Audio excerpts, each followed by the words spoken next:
چڑھائی مشکل تھی طارق کے لیے، جسے لیلا اور بابی دونوں کو پکڑنا پڑا جب وہ آہستہ آہستہ ایک گھومتی ہوئی ٹانگ اور ہلکی روشنی والی سیڑھیوں پر چڑھے۔ انہوں نے راستے میں سائے والے غار دیکھے اور چٹان میں ہر طرف شہد کی مکھی کے چھتے کی طرح بنی سرنگیں دیکھی۔ دیکھ کر قدم رکھنا، بابی نے کہا۔ ان کی آواز کی زور سے گونج پیدا ہوئی۔ زمین دھوکے باز ہے۔ کچھ حصوں میں سیڑھیاں بدھا کے کھوکھلے حصے کی طرف کھلی تھیں۔ نیچے مت دیکھو بچوں، سیدھا آگے دیکھتے رہو۔ جیسے جیسے وہ چڑھتے گئے، بابی نے انہیں بتایا کہ بامیان کبھی ایک ترقی یافتہ بدھسٹ مرکز ہوا کرتا تھا، جب تک کہ یہ 9ویں صدی میں اسلامی عرب حکومت کے تحت نہیں آیا۔ بلوئی پتھر کی چٹانیں بدھسٹ راہبوں کا گھر تھی، جنہوں نے ان میں غار تراشے تاکہ انہیں رہنے کی جگہوں اور تھکے ہوئے مسافر زائرین کے لیے پناہ گاہ کے طور پر استعمال کر سکے۔ راہبوں نے، بابی نے کہا، اپنے غاروں کی دیواروں اور چھتوں پر خوبصورت تصویریں بنائی تھی۔ ایک وقت پر انہوں نے کہا ان غاروں میں 5000 راہب جوگیوں کی طرح رہتے تھے۔ جب وہ اوپر پہنچے تو طارق کی سانس بری طرح پھولی ہوئی تھی۔ بابی بھی ہانپ رہے تھے، لیکن ان کی آنکھیں جوش سے چمک رہی تھی۔ ہم اس کے سر کے اوپر کھڑے ہیں، انہوں نے رومال سے اپنا ماتھا پونچھتے ہوئے کہا۔ یہاں پر ایک طاق ہے جہاں سے ہم باہر دیکھ سکتے ہیں۔ وہ آہستہ آہستہ خردرے لٹکتے ہوئے حصے کی طرف بڑھے اور ایک ساتھ کھڑے ہو کر، جن میں بابی درمیان میں تھے، انہوں نے وادی کو نیچے دیکھا۔ اسے دیکھو، لیلا نے کہا۔ بابی مسکرائے۔ نیچے بامیان وادی سرسبز زراعتی کھیتوں سے ڈھکی ہوئی تھی۔ بابی نے بتایا کہ یہ سردیوں کی ہری گندم اور لسن ہے، اور آلو بھی۔ کھیتوں کے کناروں پر پوپلر کے درخت تھے اور ندیوں اور آبپاشی کی کھائیوں سے کٹے ہوئے تھے، جن کے کناروں پر چھوٹی چھوٹی عورتوں کی شکلیں اکڑو بیٹھی ہوئی کپڑے دھو رہی تھی۔ بابی نے ڈھلانوں کو ڈھکے ہوئے چاول کے کھیتوں اور جو کے کھیتوں کی طرف اشارہ کیا۔ خزاں کا موسم تھا اور لیلا مٹی کی اینٹوں کے گھروں کی چھتوں پر چمکدار کپڑے پہنے لوگوں کو فصل سوکھنے کے لیے بچھاتے ہوئے دیکھ سکتی تھی۔ قصبے سے گزرنے والی مین سڑک کے کناروں پر بھی پوپلر کے درخت تھے۔ اس کے دونوں طرف چھوٹی دکانیں، چائے خانے اور سڑک کنارے بیٹھے حجام تھے۔ گاؤں کے اس پار، دریا اور ندیوں کے اس پار، لیلا نے ننگی اور دھول بھری بھوری پہاڑیاں دیکھی، اور ان کے بھی اس پار، جیسا کہ افغانستان میں ہر چیز کے اس پار ہوتا ہے، برف سے ڈھکا ہندو کش دیکھا۔ ان سب کے اوپر آسمان ایک صاف، شفاف، بے داغ نیلا تھا۔ یہ اتنا خاموش ہے، لیلا نے سانس لیتے ہوئے کہا۔ وہ چھوٹی بھیڑیں اور گھوڑے دیکھ سکتی تھی، لیکن ان کے ممیانے اور ہنہنانے کی آوازیں نہیں سن سکتی تھی۔ یہ وہی ہے جو میں ہمیشہ یہاں اوپر آنے کے بارے میں یاد رکھتا ہوں، بابی نے کہا۔ خاموشی، اس کا سکون۔ میں چاہتا تھا کہ تم اس کا تجربہ کرو، لیکن میں یہ بھی چاہتا تھا کہ تم اپنے ملک کا ورثہ دیکھو بچوں، اس کے امیر ماضی کے بارے میں جانو۔ دیکھو، کچھ چیزیں میں تمہیں سکھا سکتا ہوں، کچھ تم کتابوں سے سیکھتے ہو، لیکن کچھ چیزیں ایسی ہوتی ہیں جو بس تمہیں خود دیکھنی اور محسوس کرنی پڑتی ہیں۔ دیکھو، طارق نے کہا۔ انہوں نے گاؤں کے اوپر دائروں میں اڑتے ہوئے ایک عقاب کو دیکھا۔ کیا آپ کبھی میمی کو یہاں اوپر لائے تھے؟ لیلا نے پوچھا۔ اوہ، بہت بار، لڑکوں کے پیدا ہونے سے پہلے، بعد میں بھی۔ تمہاری ماں، وہ اس وقت بہت ہمتی ہوا کرتی تھی اور بہت زندہ دل۔ وہ میری زندگی میں ملنے والی سب سے زیادہ زندہ دل اور خوش مزاج شخص تھی۔ وہ اس یاد پر مسکرائے۔ ان کی ایک ایسی ہنسی تھی، میں قسم کھاتا ہوں کہ میں نے اسی لیے ان سے شادی کی تھی لیلا، اس ہنسی کے لیے۔ وہ تمہیں بالکل گرا دیتی تھی، تم اس کے آگے بالکل ٹک نہیں سکتے تھے۔ لیلا پر محبت کی ایک لہر چھا گئی۔ اس وقت کے بعد سے وہ بابی کو ہمیشہ اسی طرح یاد رکھے گی۔ میمی کے بارے میں پرانی یادیں تازہ کرتے ہوئے اپنی کوہنیاں چٹان پر رکھے، ہاتھوں سے اپنی ٹھوڑی کو پکڑے، ان کے بال ہوا سے بکھرے ہوئے اور دھوپ کی وجہ سے آنکھیں سکڑی ہوئی۔ میں ان میں سے کچھ غاروں کو دیکھنے جا رہا ہوں، طارق نے کہا۔ محتاط رہنا، بابی نے کہا۔ میں رہوں گا کاکا جان، طارق کی آواز گونج کر واپس آئی۔ لیلا نے بہت نیچے 3 آدمیوں کو دیکھا جو باڑ سے بندھی ایک گائے کے پاس باتیں کر رہے تھے۔ ان کے ارد گرد درختوں کے رنگ بدلنا شروع ہو گئے تھے، پیلا اور نارنگی، گہرا سرخ۔ میں بھی لڑکوں کو یاد کرتا ہوں، تم جانتی ہو، بابی نے کہا۔ ان کی آنکھوں میں تھوڑے آنسو بھر آئے تھے، ان کی تھوڑی کانپ رہی تھی۔ میں شاید نہ، تمہاری ماں کے ساتھ اس کی خوشی اور غم دونوں انتہائی ہیں، وہ کسی کو بھی چھپا نہیں سکتی، وہ کبھی نہیں چھپا سکی۔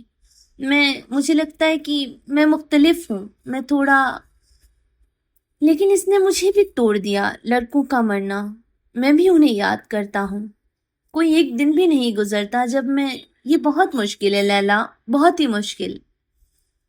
انہوں نے اپنے انگوٹھے اور شہادت کی انگلی سے اپنی آنکھوں کے اندرونی کناروں کو دبایا۔ جب انہوں نے بات کرنے کی کوشش کی تو ان کی آواز ٹوٹ گئی۔ انہوں نے اپنے ہونٹوں کو دانتوں کے اوپر کھینچا اور انتظار کیا۔ انہوں نے ایک لمبا اور گہرا سانس لیا اور اس کی طرف دیکھا۔ لیکن مجھے خوشی ہے کہ تم میرے پاس ہو۔ ہر روز میں تمہارے لیے خدا کا شکر ادا کرتا ہوں، ہر ایک دن۔ کبھی کبھی جب تمہاری ماں کے بہت برے دن ہوتے ہیں تو مجھے لگتا ہے کہ بس تم ہی میرا سب کچھ ہو لیلا۔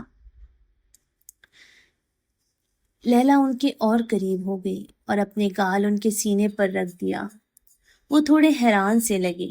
میمی کے برعکس وہ شاذ و نادر ہی اپنی محبت کا اظہار جسمانی طور پر کرتے تھے۔ انہوں نے جلدی سے اس کے سر پر ایک بوسہ دیا اور عجب طریقے سے اسے واپس گلے لگایا۔ وہ کچھ دیر اسی طرح کھڑے رہے، بامیان وادی کو نیچے دیکھتے ہوئے۔